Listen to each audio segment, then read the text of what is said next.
Avvalambor assalomu alaykum hurmatli ahli Instagram. Mana Bahodir akam bilan birga hozir Sagdiana Parij marojini shunday orqasiga kirganda Zolotoy etaj nechinchi etaj? 2 aka. Ikkinchi etajda 3 xona polnotseniy. Mana shu xonamiz srochniy sotuvga qanchada oformit bo'ladi? Yarim soat, 1 soatda oformit bo'ladimi? Bo'ladi aka. Yarim soat, 1 soatda oformit bo'ladi. O'zlarining uylari. Nima ko'ryapsizlar? Hammasi turadi. Duxontirni katyol har bitta xonasiga 1,5 metrdan batareyalarning kattasi turibdi. Xonalarni tanishtiring aka. Bitta mana bu katta xona. Hamma narsa qoladi. Hammasi qoladi, ko'rgan narsalaringiz. Xo'sh. To'rda balkon.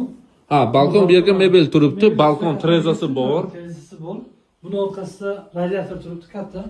Ha, mana bu yerga yana bitta katta radiator, 2 metrmi bu katta radiator? 1,5. Bolalar uchun yotoqxonani Bolalar ko'rsating. yotoqxonasi mana bu yerda. Bu yerda ham xuddi shunday radiator uyoqdagidek. Ha, radiator katta, garderob o'zining shkofi bor.